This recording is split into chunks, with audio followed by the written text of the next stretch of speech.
Welcome to Age-Proof Your Riding with the Sweaty Equestrian. Personal trainer and endurance rider Tamara Basinger is here to help you ride stronger in a day and longer in your life.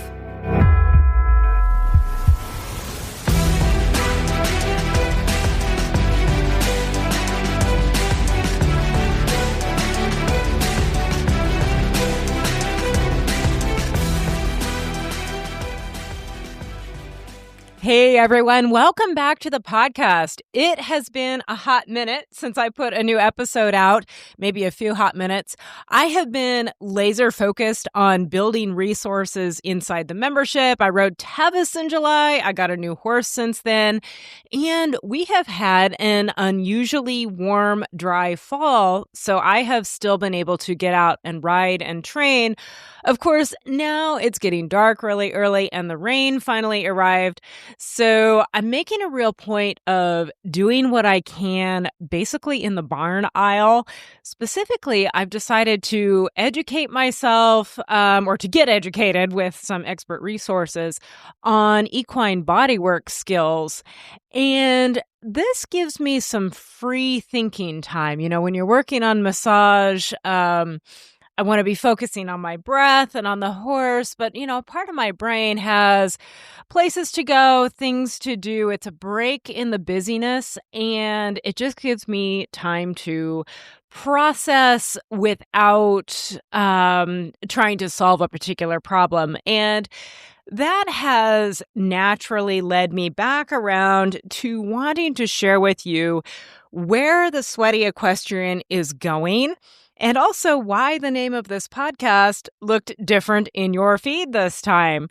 So I want to talk about the concept that has become the guiding light for my own journey for actually many years now. And I'm sharing it more and more, especially inside the membership. But I want to bring that out to be available to you. And maybe you've seen this already cropping up more and more in my articles and social media and the newsletter. And this is the idea of the age-proof rider. The age-proof rider. Impossible, right? So let me explain. As an endurance rider, I love the multi-generational aspect of the sport. I love that grandkids can compete with their grandparents in the same race at the same time. And equestrian sport generally, not just endurance, has the potential for us to continue participating and even competing well into our later decades. But I saw my fellow endurance riders struggling and even quitting well before they wanted to due to physical limitations and often the confidence issues that follow those physical limitations. So I have a background in fitness and nutrition, and I am engaged in this ongoing exploration of how horsewomen especially change with age. And this has led me down the path of establishing specific methods for how we can preserve our ability to ride and care for our horses and be competitive if we want to over the long term. So to do that, we have to correct the deficiencies that have accumulated over time, you know, age and injury and body composition that's gotten out of hand, declining balance and proprioception. We have less strength and endurance than we used to have. The good news is that dramatic improvement is possible at any age, but better yet, if we're young enough, we can take advantage of the window of time from our 30s through our 40s. That's when we have the best opportunity to set ourselves up for maintaining leanness, low body fat, an easier menopause transition, lower injury risk, all of these things directed at stronger and more coordinated riding into our 60s and 70s and even beyond. So what I want to share today are the broad tenets of this idea of being an age-proof rider. So what are the key components of building a body and mind that will keep up with our horsemanship ambitions in the face of inevitable decline, because of course, none of us are literally age-proof, right? We'll all gradually lose capacity and eventually die. But what we're looking for here are the building blocks that will optimize our capacities, our capability, our physical capability, both now and critically keep us able to do the thing we love, that is, ride and care for our horses, very late into life. So imagine this. Imagine that you are on an escalator and it's going down. If you just stand there, what's going to happen? You're going to end up on the floor at the bottom, right? So suppose you want to avoid reaching that floor at the bottom of the escalator. What are you going to do? Well, you're going to climb up the stairs, right? You're going to climb upward against the escalator's downward pull so that you can maintain your position instead of losing ground. Except I forgot to tell you something. This elevator has a nasty trick. It keeps speeding up. Now what are you going to do? So you've probably realized by now that the escalator is your life as a horsewoman. It is your ability to keep riding and caring for your horses and doing all the other things you want to do in life generally. You start out at the top of the escalator. That floor below feels really far away, so you just ride along and you feel fine. You can do all the things you want to do. Great. But at some point, we all realize that the floor is getting a lot closer. Not only that, but it seems to be approaching faster than it used to. Remember, the elevator is speeding up. So where did this belly fat come from? How come I can't lift the heavy bales anymore? Why do I get so exhausted by my 90-minute lesson or the same barn chores that I've been doing for 20 years? I think I'll sit down and slide out of the truck bed instead of jumping over the side. And hang on, let me look for a stump so I can get back on my horse. See, the escalator is going down. And what's waiting for us at the bottom? Well, that's where we have to hang up our bridles for good. So we don't want to do that. We start climbing. We start climbing up those stairs against the elevator's pull, or the escalator's pull. But now the escalator is speeding up and we're pretty far down already. How did this happen? And now we're getting scared. I don't want to give up my horses. I still want to compete. I'm not ready to quit. This is why I always say we need to be more fit than our riding requires. It's not because we need to be extra super athletes to ride well. It's because we need to keep ourselves as close to the top of the escalator as possible. We need to start climbing as early and as high as we can, because that is the buffer that will keep us going as equestrians as long in life as possible. Climbing high and ideally climbing early is what age-proofs our riding. So what exactly does it look like to climb the escalator? In other words, what are the keys to age-proofing our riding? Now imagine in your head a star. You know, the kind that you used to draw in elementary school with one line, that standard 5-point star, okay? And each point of the star, each of the 5 points, represents one key facet of our physical capacity as equestrians. And those 5 points are stability, strength, power, endurance, and VO2 max.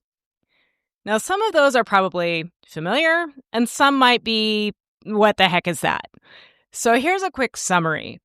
The first point is stability. Stability is how well you're able to manage your body's position in space. How's your balance? How's your mobility? Can you catch yourself when you slip or stumble? Do you have good posture throughout the day? Do you have good posture after an hour or two in the saddle? Can you activate and isolate the right muscles at the right time to provide your horse with clear aids? Or do you feel like the connection between your brain and your hip is kind of muddled and you can't quite do what your instructor is telling you to do? So stability, how well you're able to manage your body's position in space. The second point of the star is strength. And this is probably a more familiar concept. It's technically the ability to exert force against resistance. Practically, though, strength is what allows us to do everything from mount from the ground, to push wheelbarrows, to heft saddles, to hover in two-point, to stacking hay, not to mention just normal life things like, opening a jar or putting your luggage in the overhead compartment. Strength, in short, makes everything easier. It's also strongly correlated with muscle mass. How much strength you have is correlated with how much muscle tissue you have on your body. And that is one of the most reliable predictors of longevity. And we'll get to the other one shortly. Power is the next point of the star. Power is the ability to produce force quickly. So that is, power is the ability to move your body with strength and speed at the same time. So here we're talking about swinging that heavy saddle up onto a tall horse, or jumping out of the way when a yearling spooks into your lap, or performing an emergency dismount when you feel things start to go sideways. Power is really important for riders' safety, but unfortunately, it's also one of the aspects of fitness that we begin to lose soonest as we age. Next up is endurance. Endurance, specifically aerobic endurance, is your ability to sustain a steady effort for long periods of time without fading out. This is your long-haul engine. So this can be quite literal if you are an endurance rider putting in 6 or 10 or 18-hour days in the saddle. But also, this is a day of riding and training horses back to back, or mucking out stalls, or even trudging across the field after a horse that doesn't want to be caught. This is just your ability to easily do things that take effort over a sustained period. So we've got 4 points of the star so far: stability, strength, power, endurance. And the fifth and final point of the star is VO2 max. VO2 max, like endurance, has to do with your aerobic capacity, but it represents your peak cardiorespiratory capacity, how much oxygen your body can use during an all-out effort. So having a higher VO2 max means you have better resilience, quicker recovery, and a greater ability to handle intense demands. And you might think, well, I don't really need that. How often do I put in an all-out effort?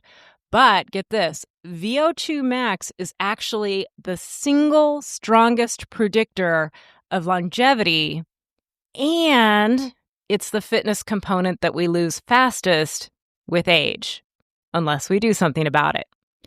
So like strength, cardiovascular capacity makes everything in life easier, and without it, all the basics, like just climbing a flight of stairs, let alone horsekeeping, eventually become unmanageable.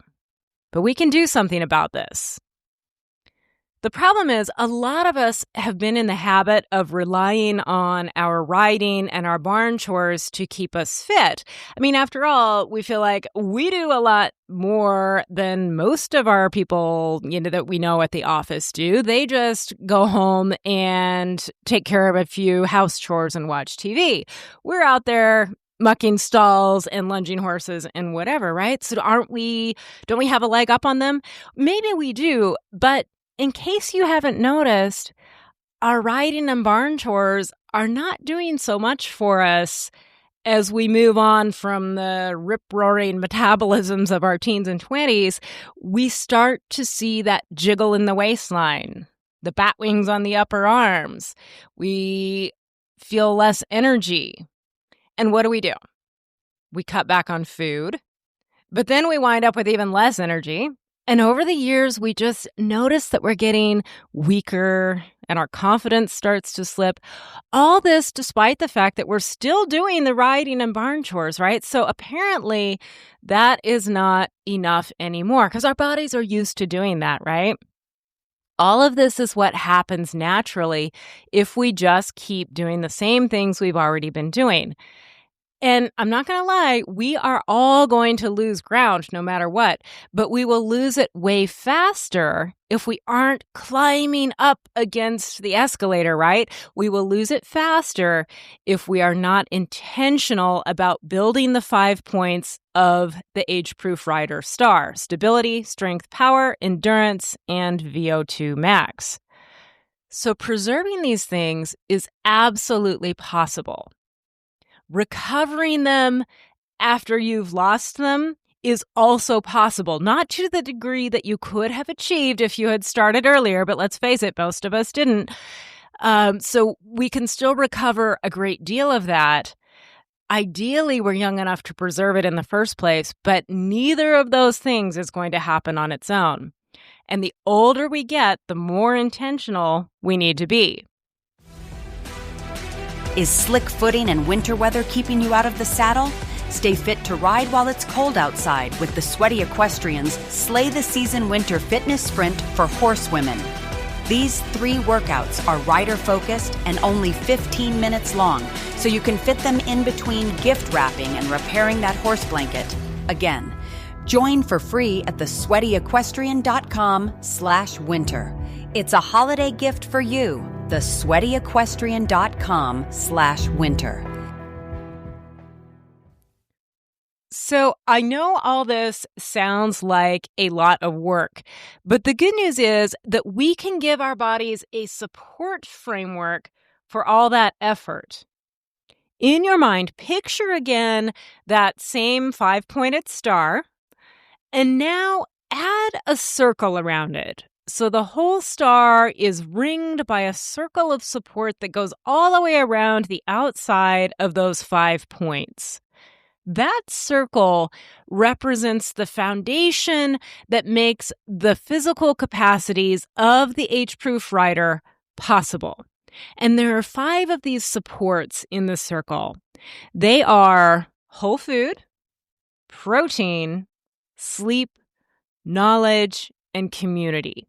So this is what's going to hold up the effort involved with the 5 points of the star: stability, strength, power, endurance, and VO2 max. Now, the first of these and the second, whole food and protein, well, everybody knows that nutrition is important, right? But getting it right when we are surrounded by mixed and sometimes pretty convincing advice from all the angles, low carb, low fat, low calorie, paleo, keto, vegan, cleanses and diets and shakes, oh my, it can get to feeling quite overwhelming. And the nuance isn't irrelevant, but it's also not the most important thing.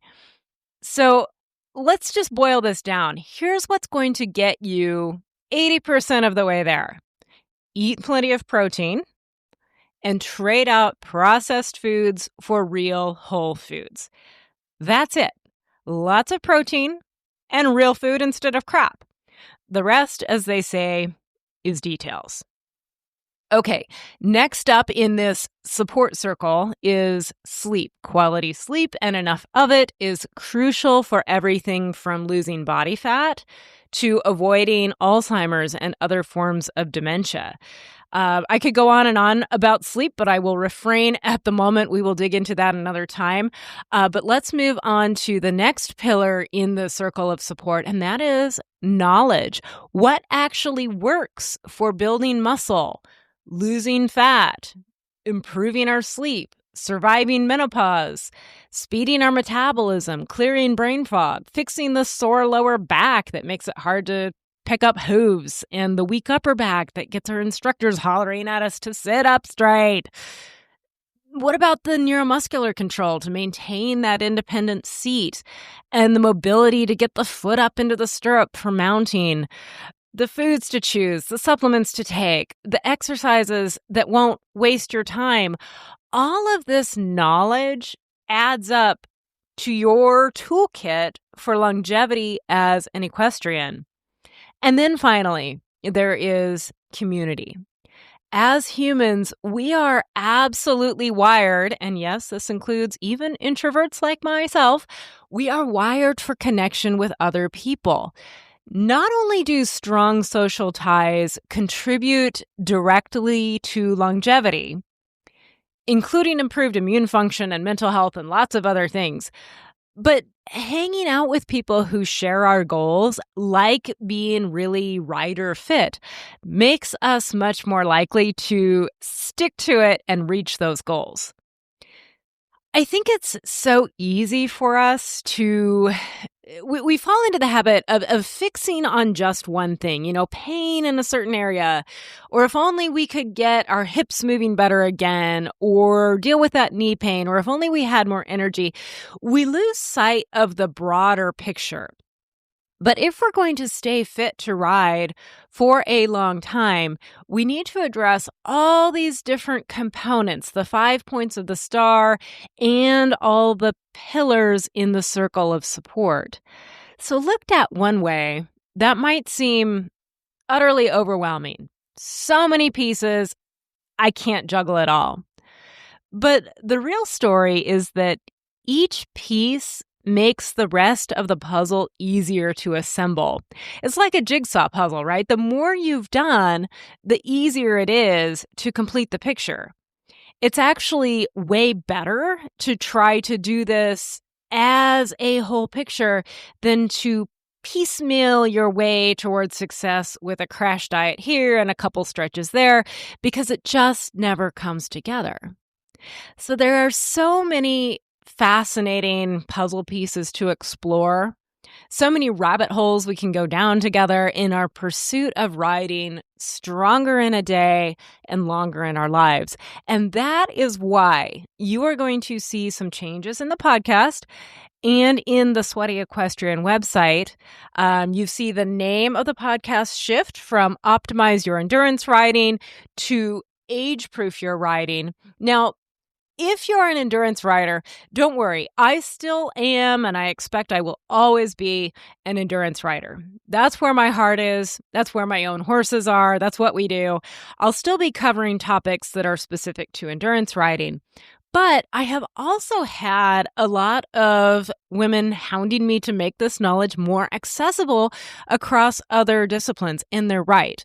Horsewomen generally are facing the similar issues, not just endurance riders, and we all need to take similar action. So from these basics, the ones that I just outlined very broadly in the Age Proof Rider star and its circle of support, from there, we can build toward your individual goals, whether that's entering the Tevis Cup or doing local shows, or just hacking out comfortably. Just knowing that you have the ability to care for your horses even when you're older. So we will talk menopause, we'll talk injury recovery, dealing with heat, back pain, confidence issues, all the things. So you've seen the name of the podcast change just now. And we're going to branch into all this information that will indeed optimize your endurance riding, but also any kind of riding, wherever you are in your journey. So if you are saying that's all well and good, but I need to get on this now, I can see that I have an issue here and I need to address it, but I don't know how to start. I do have the Sweaty Equestrian membership for exactly that. This is a group of women who are committed to learning and implementing those puzzle pieces that are part of becoming an age-proof rider. and I coach you through a whole rider fitness program. We also have a 3-month focus coming up in the new year, beginning January 5th, 2026, specifically on the subject of losing body fat and building strength ahead of the upcoming ride season. So that's a great way to wrap up these winter months and head into spring ready to really knock it out of the park with your riding goals. If that's you, if that's something you want to check out, you can go to the sweatyequestrian.com/fitness, and that'll tell you all about it. Anyway, thank you for listening to the podcast. I hope you are having a fantastic holiday season. Don't forget to grab those free winter workouts for a little energy pickup, especially if you can't ride much right now. I'll put a link to that in the show notes. It's the sweatyequestrian.com/winter. Also, if you are interested in this idea of the age-proof rider, maybe you caught a glimpse of something in the age-proof rider star that felt like, aha, that is my missing piece. If you want that age-proof rider to be you, yeah, me too, join me. This is what I do. This is my life and passion and focus, and I would love to have you along for the ride. Hit subscribe on the podcast, share it with a friend, and I will see you in the next episode. Want to get more sweaty? Check out the blog at thesweatyequestrian.com, subscribe to the newsletter, and follow The Sweaty Equestrian on Facebook. And remember, you have what it takes to be a full athletic partner for your horse. Saddle up strong.